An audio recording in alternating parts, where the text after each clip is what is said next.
بھس وہ بہت بڑی فوج لے کر مکہ روانہ ہوا۔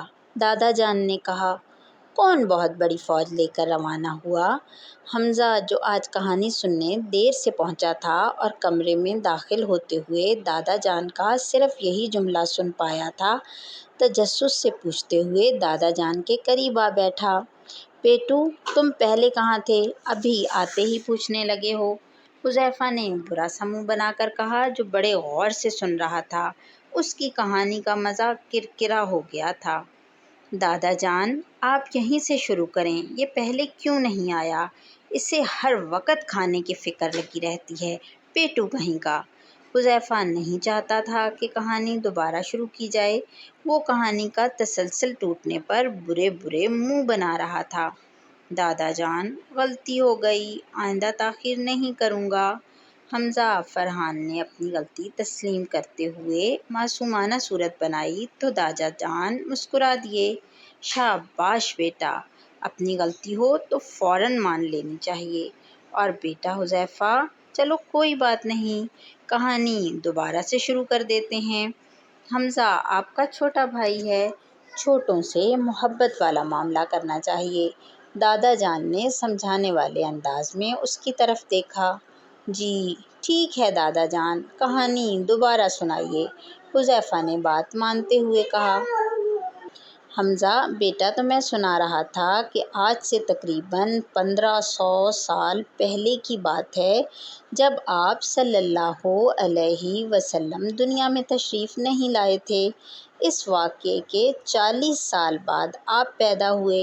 ملک یمن کا ایک گورنر تھا جس کا نام ابرہہ تھا۔ اس کے ملک سے لوگ حج کرنے بیت اللہ آتے تھے۔ شیطان نے ابرہہ کو بہکایا اور اس کے دماغ میں بیت اللہ کی دشمنی بھر دی۔ وہ چاہتا تھا کہ لوگ حج کرنے بیت اللہ نہ جائیں بلکہ اس کے پاس یمن آئیں۔ اس نے ایک بہت بڑا کلیسا عبادت خانہ بنوایا۔ وہ کلیسا اتنا بلند تھا کہ اس کی بلندی پر نیچے کھڑا ہوا آدمی نظر نہیں ڈال سکتا تھا۔ وہ کلیسا سونے، چاندی اور ہیرے جواہرات سے بنوایا گیا تھا، لیکن پھر بھی لوگ مکہ ہی جاتے تھے، اس کے عبادت خانے نہ آتے۔ اس نے پوری مملکت میں اعلان کروا دیا کہ اب یمن سے کوئی کعبہ کے حج کے لیے نہ جائے۔ اوئی، کیا ہوا؟ حذیفہ کی آواز پر دادا جان نے کہا۔ دادا جان، حمزہ نے چٹکی بھری ہے، حذیفہ نے حمزہ کی شکایت کرتے ہوئے کہا۔ قسم سے دادا جان، میں نے کچھ نہیں کیا، حمزہ نے اپنی صفائی بیان کرتے ہوئے کہا۔ دادا جان، یہ پن لگی ہے، حمزہ نے پن دکھائی۔ بیٹا، اس طرح کی چیز فوراً بیگ میں ڈالتے ہیں، دیکھو یہ چبھ گئی نا۔ یہ پن حذیفہ ہی بھولا تھا۔ حذیفہ اپنی غلطی پر جھیمپ سا گیا۔ چلو آئندہ خیال رکھنا، دادا جان نے کہا۔ تو بات کہاں چل رہی تھی؟ دادا جان نے پوچھا تو حمزہ نے کہا، لوگ یمن کے بادشاہ کے عبادت خانے نہیں آتے تھے۔ ہاں، لیکن اس بادشاہ کا نام کیا تھا؟ دادا جان نے پوچھا تو دونوں ان کا منہ تکنے لگے۔ دونوں سوچنے لگے۔ میرے بیٹو، یہ توجہ نہ دینے کا نتیجہ ہے، وہ آ گیا۔ دادا جان، اس کا نام ابرہہ تھا۔ شاباش، اب غور اور توجہ سے دونوں ہمہ تنگوش ہو گئے۔ ابرہہ کے بنائے ہوئے عبادت خانے میں لوگ نہ آئے جو اس نے بیت اللہ کے مقابلے میں بنایا تھا۔ بیت اللہ کی عظمت اس وقت سبھی کافروں کے دلوں میں تھی، چنانچہ کسی بدو نے نفرت سے ابرہہ کے عبادت خانے کو گندہ کر دیا۔ اب بادشاہ غصے سے بھر گیا۔ اس نے کہا، اب میں مکہ جا کر بیت اللہ کو ڈھا دوں گا۔ وہ بہت بڑی فوج لے کر مکہ روانہ ہوا۔ اس کی فوج میں ایک ایسا ہاتھی بھی تھا جس کی مثال اس وقت دنیا میں نہ تھی۔ اس کی فوج میں کتنے سپاہی تھے؟ حمزہ نے پوچھا۔ اس کی فوج میں 60,000 سپاہی اور 13 ہاتھی تھے۔ ابرہہ نے راستے میں 2 بڑے قبائل کو بھی شکست دے دی تھی۔ مکہ پہنچ کر اس نے لوٹ مار کی اور لوگوں کے اونٹ، بکریاں سب اپنے قبضے میں لے لیے۔ ان اونٹوں میں حضور صلی اللہ علیہ وسلم کے دادا عبد المطلب کے بھی 200 اونٹ تھے۔ بادشاہ نے اعلان کروایا کہ وہ صرف کعبہ کو ڈھانے آیا ہے، کوئی اس سے مقابلہ نہ کرے اور اگر مقابلہ کیا تو اس کو تہس نہس کر دیا جائے گا۔ عبد المطلب اہل مکہ کے سردار تھے، ہر ایک ان کی عزت کرتا تھا۔ لوگوں نے کہا آپ اس بادشاہ کے پاس جائیں اور اسے کعبہ پر حملے سے روکیں۔ جب عبد المطلب ابرہہ سے ملنے گئے تو اس پر ایک رعب طاری ہو گیا۔ بڑی عزت سے انہیں اپنے پاس بٹھایا اور بڑے ادب سے پوچھا کہ آپ نے کیا سوچا ہے؟ عبد المطلب نے بڑے پرسکون انداز میں جواب دیا کہ آپ کی فوج نے میرے اونٹ لوٹے ہیں، وہ مجھے لوٹا دیجیے۔ یہ جواب سن کر ابرہہ حیرت میں پڑ گیا کہ اس نے بجائے کعبہ کو بچانے کی بات کرنے کے صرف اپنے اونٹوں کے بچانے کی بات کی ہے۔ ابرہہ نے کہا آپ کے آنے سے میرے دل میں رعب پڑ گیا تھا، مگر جب آپ نے صرف اونٹوں کی بات کی ہے تو میرے دل سے آپ کا رعب ختم ہو گیا۔ عبد المطلب نے ابرہہ سے کہا اونٹ میرے ہیں، مجھے اپنے اونٹوں کی فکر ہے، اور بیت اللہ کا مالک میں نہیں بلکہ اس کا مالک ایک عظیم ہستی ہے، وہ اپنے گھر کی حفاظت کرنا جانتا ہے۔ ابرہہ اپنی فوج کی طاقت کے نشے میں تھا۔ وہ کعبہ پر حملے سے باز نہ آیا اور کہنے لگا تمہارا خدا اس کو میرے ہاتھ سے نہ بچا سکے گا۔ عبد المطلب نے کہا پھر تمہیں اختیار ہے، جو چاہے کرو۔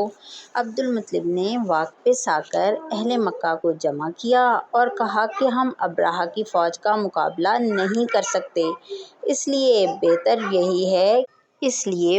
یہی ہے کہ ہم اپنے بال بچوں اور مال اسباب سمیت آس پاس کی پہاڑیوں پر چلے جائیں۔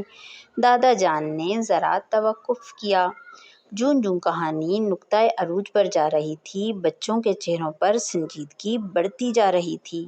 دادا جان پھر بولے دوسرے روز ابرہہ 60,000 فوج اور 13 ہاتھیوں کے ساتھ مکہ کی طرف بڑھا۔